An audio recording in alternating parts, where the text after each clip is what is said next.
ನಿಮ್ಮ love situation at present ಅಲ್ಲಿ ಹೇಗಿದೆ ಅನ್ನೋದನ್ನ ನೋಡೋಣ. ಸರೆಂಡರ್ ಕಾರ್ಡ್ ಅನ್ನ ತಗೊಂಡಿದ್ದೀನಿ. ಸರೆಂಡರ್ ಟು ಪ್ರಯರ್ ಅಂತ ಕೊಡ್ತಾ ಇದ್ದಾರೆ. ನೀವು ಪ್ರಯರಿನ ಕಡೆಗೆ ಹೆಚ್ಚು ಗಮನವನ್ನ ಕೊಡಿ. ಸ್ವಲ್ಪ ದೇವರ ಕಡೆಗೂ ಹೆಚ್ಚು ಗಮನವನ್ನ ಕೊಡ್ಬೇಕಾಗತ್ತೆ. ಯಾವಾಗ ನೀವು ದೇವರನ್ನ ತುಂಬಾ ಹೃದಯದಿಂದ ಪ್ರಾರ್ಥನೆಯನ್ನ ಮಾಡಿ ನನಗೆ ಸಹಾಯವನ್ನ ಮಾಡು ಅಂತ ಕೇಳ್ತಿರೋ, ಆಗ ಅದೆಲ್ಲ ಸಮಸ್ಯೆಗಳಿಂದ ನೀವು ಆಚೆ ಬರ್ತೀರಾ. ಮಾಡೋದ್ರಿಂದ, ದೇವರನ್ನ ನೀವು ಧ್ಯಾನ ಮಾಡೋದ್ರಿಂದ ನಿಮ್ಗೆ ಏನ್ ಸಿಗುತ್ತೆ, ಯಾವುದೇ ರೀತಿಯ ಗೊಂದಲಗಳಿಗೆ ಅಥವಾ ಯಾವುದೇ ರೀತಿಯ ಸಮಸ್ಯೆಗಳು ನಿಮ್ಮಲ್ಲಿ ಇದ್ರೂ ನಿಮ್ಮ ಲವ್ ಲೈಫಿನ ವಿಚಾರವಾಗಿ ನಿಮ್ಗೆ ಆನ್ಸರ್ಗಳು ಸಿಗುತ್ತೆ, ಮತ್ತೆ ಸಪೋರ್ಟ್ ಕೂಡ ನಿಮ್ಗೆ ದೇವ್ರ ಕಡೆಯಿಂದ ಸಿಗುತ್ತೆ ಅನ್ನುವಂತಹದ್ದು ನಿಮ್ಗೆ ಹೇಳ್ತಾ ಇದ್ದಾರೆ. ಅಟ್ ಪ್ರೆಸೆಂಟ್ ಅಲ್ಲಿ ಲವ್ ಸಿಚುಯೇಷನ್ ನಿಮ್ಗೆ ಬಾಟಮ್ ಆಫ್ ದ ಟಕ್ ಬಂದಿರುವಂತಹದ್ದು ರೆಫ್ಯೂಸಿಂಗ್ ಆಫರ್. ಯಾವುದೋ ಕೆಲವೊಂದು ನಿಮ್ಮ ಲವ್ ಲೈಫಿನ ವಿಚಾರವಾಗಿ ಆಫರ್ ಗಳನ್ನ ರೆಫ್ಯೂಸ್ ಮಾಡ್ತಾ ಇರುವಂತಹದ್ದು ಅಥವಾ ಮಿಸ್ಡ್ ಆಪರ್ಚುನಿಟಿ ಅನ್ನುವಂತಹದ್ದು ರೆಪ್ರೆಸೆಂಟ್ ಆಗ್ತಾ ಇದೆ. ಯಾಕೋ ನೀವು ಮಿಸ್ ಮಾಡ್ಕೋತಾ ಇದ್ದೀರಾ ಕೆಲವೊಂದು ಆಫರ್ಸ್ ಗಳನ್ನ ಅನ್ನುವಂಥದ್ದು ರೆಪ್ರೆಸೆಂಟ್ ಆಗ್ತಾ ಇದೆ. ಏನೋ ಒಂದು ರೀತಿಯ ಧ್ಯಾನ ಮಾಡ್ತಾ ಇರುವಂತದ್ದು, ಚಿಂತೆಯನ್ನ ಮಾಡ್ತಾ ಇರುವಂತದ್ದು ರೆಪ್ರೆಸೆಂಟ್ ಆಗ್ತದೆ. ಪಾಸ್ಟಿನಲ್ಲಿ ನಿಮ್ಮ ಲವ್ ಲೈಫಿನ ವಿಚಾರವಾಗಿ ಒಂದು ನ್ಯೂ ಐಡಿಯಾ ಇತ್ತು, ಏನೋ ಒಂದು ರೀತಿಯ ಹೊಸ ಹೊಸ ಐಡಿಯಾಗಳನ್ನ ಮಾಡ್ಕೊಂಡಿದ್ರಿ. ಲವ್ ಲೈಫಿನ ವಿಚಾರವಾಗಿ ನಿಮ್ಮ ಆಪರ್ಚುನಿಟಿ ಕೂಡ ಚೆನ್ನಾಗಿಯೇ ಇತ್ತು. ಆದ್ರೆ ನಿಮ್ಮ ಲವ್ ಲೈಫಿನ ವಿಚಾರದಲ್ಲಿ ಕಿಂಗ್ ಆಫ್ ಸೋರ್ಟ್ಸ್, ನೀವೇನನ್ನ ನಿಮ್ಮ ಲವ್ ಲೈಫಿನ ವಿಚಾರವಾಗಿ ಏನನ್ನ ಎಕ್ಸ್ಪೆಕ್ಟ್ ಮಾಡಿದೀರಾ ಪಾಸ್ಟಿನಲ್ಲಿ ಅಂದ್ರೆ, ಲವ್ ಲೈಫಿನಲ್ಲಿ ಒಂದು ಕ್ಲಿಯರ್ ಇರಬೇಕು, ಕ್ಲಾರಿಟಿ ಇರಬೇಕು. ಮತ್ತೆ ಯಾವುದೇ ವಿಚಾರ ಕೂಡ ನಿಮ್ಮ ಲವ್ ಲೈಫಿನ ವಿಚಾರದಲ್ಲಿ ಮುಚ್ಚುಮರೆ ಅನ್ನೋದು ಇರಬಾರ್ದು. ಸ್ಪಷ್ಟವಾಗಿರ್ಬೇಕು, ಸ್ಪಷ್ಟವಾಗಿ ಹೇಳ್ಬೇಕು. ಏನ್ ಹೇಳ್ಬೇಕೋ ಅದು ಸ್ಪಷ್ಟವಾಗಿ ಹೇಳ್ಬೇಕು ಅನ್ನುವಂತಹದ್ದು ಎಕ್ಸ್ಪೆಕ್ಟ್ ಮಾಡುವಂತಹದ್ದು ಪ್ರೀತಿಯ ವಿಚಾರದಲ್ಲಿ. ಮತ್ತೆ ಕ್ಲಿಯರ್ ಆಗಿರ್ಬೇಕು. ಏನು ಅಂದ್ರೆ ನಿಮ್ಮ ಲವ್ ಲೈಫಿನಲ್ಲಿ ಒಂದು ಸ್ಟ್ರಾಂಗ್ ಆಗಿರ್ಬೇಕು, ಸ್ಟ್ರಾಂಗ್ ಬಾಂಡೇಜ್ ಇರಬೇಕು. ಮತ್ತೆ ಯಾವುದೇ ರೀತಿಯ ಚೈಲ್ಡಿಶ್ ಬಿಹೇವಿಯರ್ ಅನ್ನ ಮಾಡಬಾರ್ದು ಅನ್ನೋದು ಪಾಸ್ಟಿನಲ್ಲಿ ನೀವು ಎಕ್ಸ್ಪೆಕ್ಟ್ ಮಾಡಿರೋಂಥದ್ದು ರೆಪ್ರೆಸೆಂಟ್ ಆಗ್ತಾ ಇದೆ. ನೀವು ಅದೆಲ್ಲ ಎಕ್ಸ್ಪೆಕ್ಟ್ ಮಾಡಿದಾಗ ಯಾವಾಗ ನಿಮ್ಗೆ ಅದು ಸರಿ ಹೋಗಲ್ಲ ಅನಿಸ್ತೋ ಆಗ ನೀವು ಪ್ರೀತಿಯಿಂದ ಮುಂದೆ ಬಂದಿರುವಂತಹದ್ದು ಬಿಟ್ಟು ಮುಂದೆ ಬಂದಿರುವಂತಹದ್ದು ರೆಪ್ರೆಸೆಂಟ್ ಆಗ್ತಾ ಇದೆ. ಮೋಸ್ಟ್ ಪ್ರಾಬಬಲಿ ನಿಮ್ಮ ಕೆಲವೊಬ್ಬರಿಗೆ ಈಗ ಆಲ್ರೆಡಿ ಕೆಲವೊಂದು ರೀತಿಯ ಬ್ರೇಕಪ್ ಗಳು ಆಗಿರಬಹುದು. ಕಮ್ಯುನಿಕೇಶನ್ ಇಲ್ಲದೆ ಇರುವಂತಹದ್ದು ರೆಪ್ರೆಸೆಂಟ್ ಆಗ್ತಾ ಇದೆ. ಮೋಸ್ಟ್ ಪ್ರಾಬಬಲಿ ನೀವು ಇವಾಗ ಇಬ್ರು ಕೂಡ ನೀವು ಮಾತಾಡದೆ ಇರುವಂತಹದ್ದು ರೆಪ್ರೆಸೆಂಟ್ ಆಗ್ತಾ ಇದೆ. ಸೊ ಯಾವುದೇ ರೀತಿಯ ಕಾಂಟ್ಯಾಕ್ಟ್ ಅಲ್ಲಿ ಇಲ್ಲದೆ ಇರುವಂತಹದ್ದು ರೆಪ್ರೆಸೆಂಟ್ ಆಗ್ತಾ ಇದೆ. ನೋಡಿ, ಮುಂದೆ ಮುಂದೆ ಬರ್ತಾ ಇರುವಂತಹದ್ದು ರೆಪ್ರೆಸೆಂಟ್ ಆಗ್ತಾ ಇದೆ. ಯಾಕೋ ತುಂಬಾ ಬೇಜಾರಲ್ಲಿ ಇರುವಂತಹದ್ದು. ಪಾಸ್ಟಿನಲ್ಲಿ ಕೂಡ ನೀವು ಲವ್ ಲೈಫಿನ ವಿಚಾರವಾಗಿ ಕೆಲವೊಬ್ರು ಬೇಜಾರಲ್ಲಿ ಇರುವಂತಹದ್ದು ರೆಪ್ರೆಸೆಂಟ್ ಆಗ್ತಾ ಇದೆ. ಯಾಕೋ ಕ್ಲಾರಿಟಿ ಇಲ್ಲ, ಕ್ಲಿಯರ್ ಆಗಿರ್ಬೇಕು, ಸ್ಪಷ್ಟವಾಗಿರ್ಬೇಕು. ಏನ್ ಮಾತಾಡಿದ್ರು ಅದರಲ್ಲಿ ಯಾವುದೇ ರೀತಿಯ ಮುಚ್ಚುಮರೆ ಇರಬಾರ್ದು ಅನ್ನೋದು ನೀವು ಎಕ್ಸ್ಪೆಕ್ಟ್ ಮಾಡುವಂತಹದ್ದು. ಪಾಸ್ಟಿನಲ್ಲಿ ಕೂಡ ನಿಮ್ಗೆ ಸ್ವಲ್ಪ ಬೇಜಾರುಗಳಾಗಿರುವಂತಹದ್ದು ರೆಪ್ರೆಸೆಂಟ್ ಆಗ್ತಾ ಇದೆ. ಅಟ್ ಪ್ರೆಸೆಂಟಿನಲ್ಲಿ the moon card, 9 of swords, 6 of swords ಬಂದಿದೆ.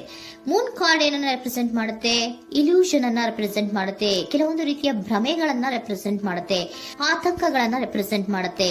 ಮತ್ತೆ ನಿಮ್ಮ ಲವ್ ಲೈಫಿನ ವಿಚಾರದಲ್ಲಿ ಯಾವುದೇ ರೀತಿಯ ಸ್ಥಿರವಾಗಿ ಇಲ್ಲ, ಯಾವುದು ಕರೆಕ್ಟ್ ಆಗಿ ಇಲ್ಲದೆ ಇರುವಂತಹದ್ದು ನಿಮಗೆ ರೆಪ್ರೆಸೆಂಟ್ ಆಗ್ತಾ ಇದೆ. ನೆಕ್ಸ್ಟ್ ಕಾರ್ಡ್ ಏನ್ ಬಂದಿದೆ? ಸೆಕೆಂಡ್ ಕಾರ್ಡ್ 9 ಆಫ್ ಸೋರ್ಟ್ಸ್ ಬಂದಿದೆ.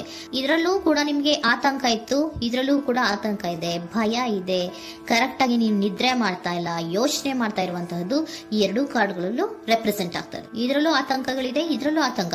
ಅಟ್ ಪ್ರೆಸೆಂಟಿನಲ್ಲಿ ಕೆಲವೊಂದು ರೀತಿಯ ವಿಚಾರಗಳಲ್ಲಿ ಭಯವನ್ನ ಪಡ್ತಾ ಇರುವಂತಹದ್ದು ರೆಪ್ರೆಸೆಂಟ್ ಆಗ್ತಾ ಇದೆ. 6 ಆಫ್ ಸೋರ್ಟ್ಸ್ ಕೂಡ ಏನಾಗ್ತಾ ಇದೆ? ಮೂವಿಂಗ್ ಆನ್, ಮುಂದೆ ಹೋಗ್ತಾ ಇರುವಂತಹದ್ದು, ಬೇಜಾರಿಂದ ನೀವು ಮುಂದೆ ಮುಂದೆ ಹೋಗ್ತಾ ಇರುವಂತಹದ್ದು ರೆಪ್ರೆಸೆಂಟ್ ಆಗ್ತಾ ಇದೆ. ಅಟ್ ಪ್ರೆಸೆಂಟಿನಲ್ಲಿ ಯಾವುದೇ ರೀತಿಯ ಸಮಾಧಾನದಿಂದ ಇದ್ದಿರುವಂತಹದ್ದು ಈ ರೀಡಿಂಗ್ ಗಳಲ್ಲಿ ಕಾಣಿಸ್ತಾ ಇಲ್ಲ. ಓಕೆನಾ? Take it resonate. ನಿಮ್ಗೆ ರೆಸೋನೇಟ್ ಆದ್ರೆ ಮಾತ್ರ ತಗೊಳ್ಳಿ. ನೆಕ್ಸ್ಟ್ ಕಾರ್ಡ್ ಇಮಿಡಿಯೇಟ್ ಫ್ಯೂಚರ್ ನ ಬಗ್ಗೆ ನೋಡೋದಾದ್ರೆ ನೈಟ್ ಆಫ್ ಸೋರ್ಟ್ಸ್ ಬಂದಿದೆ.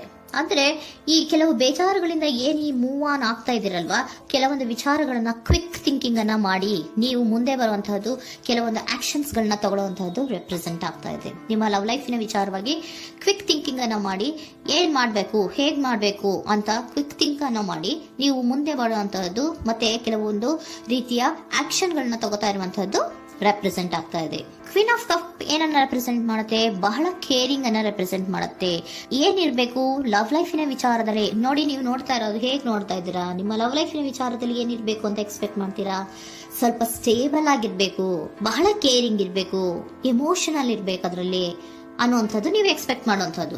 ಈ ನಿಯರ್ ಫ್ಯೂಚರ್ ನಲ್ಲಿ ನೀವು ಆ ರೀತಿ ಎಕ್ಸ್ಪೆಕ್ಟ್ ಮಾಡುವಂತಹದ್ದು. ನೆಕ್ಸ್ಟ್ ಕಾರ್ಡ್ ಬಂದಿರುವಂತಹದ್ದು ಏರೋಫೆಂಟ್ ಕಾರ್ಡ್ ಬಂದಿದೆ. ಏರೋಫೆಂಟ್ ಕಾರ್ಡ್ ಏನನ್ನ ರೆಪ್ರೆಸೆಂಟ್ ಮಾಡುತ್ತೆ? ಕೆಲವೊಂದು ವಿಚಾರಗಳ ಬಗ್ಗೆ ತಿಳ್ಕೊತಾ ಇರುವಂತಹದ್ದು, ಏನೋ ಕೆಲವು ವಿಚಾರಗಳ ಬಗ್ಗೆ, ನಿಮ್ಮ ಲವ್ ಲೈಫಿನ ವಿಚಾರಗಳ ಬಗ್ಗೆ ತಿಳ್ಕೊತಾ ಇದ್ದೀರಾ. ಏನಾಗಿದೆ, ಹೇಗಾಗಿದೆ, ಸ್ವಲ್ಪ ಆಕ್ಷನ್ಸ್ ಅನ್ನ ತಗೋಬೇಕು ಅಂದ್ರೆ ನಾನು ಸ್ವಲ್ಪ ಕೇರ್ ಅನ್ನ ಮಾಡಬೇಕು, ಸ್ಟೇಬಲ್ ಆಗಿರ್ಬೇಕು ಅಂದ್ರೆ ಸ್ವಲ್ಪ ನಾನು ಕೇರ್ ಅನ್ನ ಮಾಡಬೇಕು, ಆಕ್ಷನ್ ನ ತಗೋಬೇಕು ಅನ್ನುವಂತಹ ನಿರ್ಧಾರಗಳನ್ನ ನೀವು ಮಾಡ್ತಾ ಇರುವಂತದ್ದು ರೆಪ್ರೆಸೆಂಟ್ ಆಗ್ತಾ ಇದೆ. ಹಾಗಿದ್ರೆ ಏಂಜಲ್ ಗೈಡೆನ್ಸ್ ಏನ್ ಕೊಡ್ತಾರೆ? Are you ready?